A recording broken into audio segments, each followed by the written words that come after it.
Hello दोस्तों, आपका बहुत बहुत स्वागत है हमारे चैनल द हिडन जेम्स पर।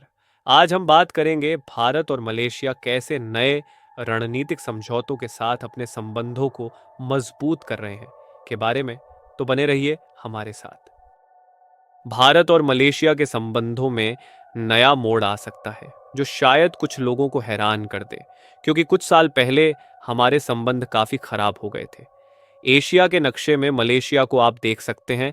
ये देश दो प्रमुख द्वीपों में बसा हुआ है और इसकी आबादी करीब 3 करोड़ 40 लाख है, जो कि ऑस्ट्रेलिया की आबादी से भी ज्यादा है। मलेशिया एक मजबूत अर्थव्यवस्था वाला देश है और इसकी विविधता भी काफी अद्वितीय है। यहाँ की प्रमुख धर्म इस्लाम है, लेकिन इसके साथ ही यहाँ क्रिश्चियन, हिंदू, बौद्ध और अन्य धर्मों के लोग भी बड़ी संख्या में मिलते हैं। और देखिए, मलेशिया की आबादी काफी बड़ी है और इसकी इकोनॉमी भी मजबूत है।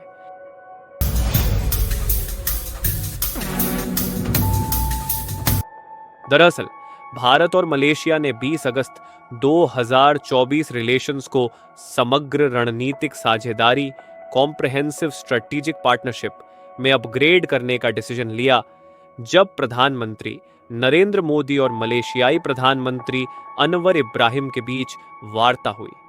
ये वार्ता उन इश्यूज के कारण कई वर्षों से चल रहे तनाव को खत्म करने के उद्देश्य से आयोजित की गई थी और दोनों नेताओं ने 2010 की स्ट्रेटेजिक पार्टनरशिप को अपग्रेड करने का निर्णय लिया, जिसे 2015 में उन्नत रणनीतिक साझेदारी एनहांस्ड स्ट्रैटेजिक पार्टनरशिप बनाया गया था। इसके साथ ही उनकी उपस्थिति में कई समझौते और ज्ञापन एमओयू पर सिग्नेचर किए गए। In the recruitment, employment and repatriation of workers, it paves the way for the welfare of Indian workers, ensuring free e-visas for Malaysian tourists.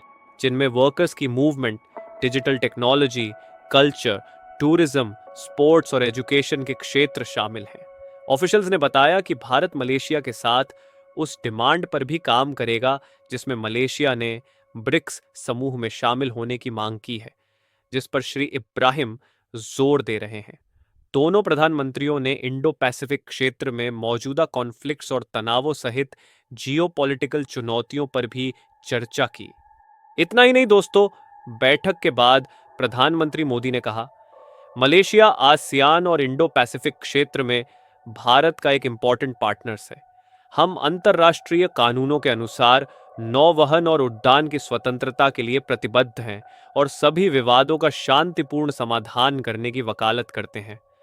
Hind महासागर में स्थिरता। मंगलवार शाम को भारतीय विश्व मामलों की परिषद ICWA में बोलते हुए श्री इब्राहिम ने भारत के यूनिक मल्टी अलाइंड अप्रोच और ग्लोबल कॉन्फ्लिक्ट्स से निपटने में प्रायोरिटीज और चुनौतियों का कुशल और सटीक विभाजन की प्रशंसा की, जिससे मलेशिया को सीखने की आवश्यकता है।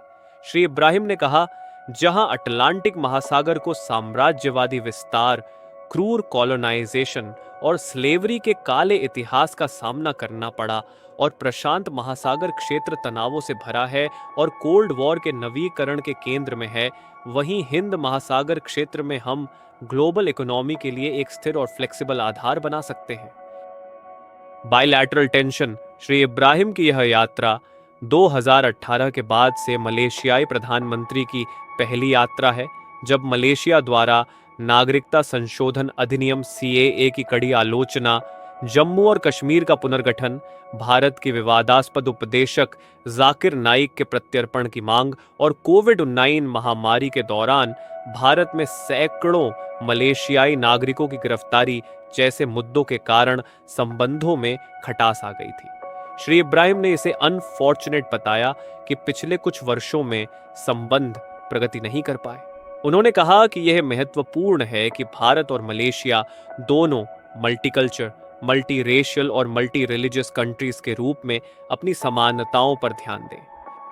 भारत सरकार ने मलेशिया के लिए 2 लाख मीट्रिक टन सफेद चावल का एक बार का विशेष आवंटन करने पर भी कंसेंट व्यक्त की।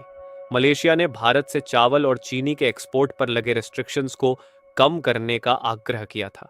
मलेशिया, जो भोजन के लिए भारत पर डिपेंडेंट है, ने मार्च में भारत से 2,05,00,000 मीट्रिक टन व्हाइट राइस का अनुरोध किया था। इसके अलावा 1,70,000 टन पहले ही अलॉटेड किया गया था। 2017 से कई अनुरोधों के बावजूद मलेशिया ने भारत के कंट्रोवर्शियल प्रीचर जाकिर नाइक के एक्स्ट्रेडिशन यानी प्रत्यर्पण के अनुरोध को डिसमिस्ड कर दिया है। मलेशिया का कहना है कि ऐसा करने के लिए सफिशिएंट एविडेंस नहीं है। श्री मोदी ने 2019 में श्री इब्राहिम के पूर्ववर्ती महातिर मोहम्मद के साथ इस मुद्दे को उठाया था। जब पूछा गया कि क्या प्रत्यर्पण पर फिर से चर्चा हुई, मिनिस्ट्री ऑफ एक्सटर्नल अफेयर्स के सचिव पूर्व जयदीप मजूमदार ने कहा कि बहुत से ऐसे मुद्दे जो पहले उठे थे पर चर्चा की गई। उन्होंने कहा, नेताओं ने एक्सट्रीमिज्म और कट्टरवाद के बारे में बात की और दोनों इस बात पर सहमत थे कि इन मुद्दों को संबोधित करना महत्वपूर्ण है, जिससे संकेत मिलता है कि सरकार वर्तमान में प्रत्यर्पण के मुद्दे पर जोर देने के लिए इच्छुक नहीं है। प्रधानमंत्री मोदी ने कहा कि पिछले साल मलेशिया से भारत में निवेश $5 बिलियन का था और दोनों पक्षों ने नेशनल करेंसीज में व्यापार शुरू कर दिया था। फिर भारत और मलेशिया ने मंगलवार को अपनी साझेदारी को समग्र रणनीतिक साझेदारी तक बढ़ाने पर सहमति व्यक्त की। प्रधानमंत्री नरेंद्र मोदी और उनके मलेशियाई समकक्ष अनवर इब्राहिम ने डिजिटलाइजेशन, रक्षा निर्माण, सेमीकंडक्टर और एआई जैसे नए क्षेत्रों में सहयोग को विस्तार देने के तरीकों पर चर्चा की। दोनों पक्षों ने 8 समझौतों पर सिग्नेचर किए, जिनमें इंडियन वर्कर्स की भर्ती और रोजगार की शर्तों पर एक महत्वपूर्ण समझौता ज्ञापन MOU शामिल है और डिजिटल लेन देन के लिए भारत के यूनिफाइड पेमेंट्स इंटरफेस UPI को मलेशिया के पेमेंट्स नेटवर्क पेनेट से जोड़ने पर कंसेंट व्यक्त की। अगर आपको यह वीडियो पसंद आया हो तो इसे लाइक करना न भूलें और भी वीडियो के लिए चैनल को सब्सक्राइब करें।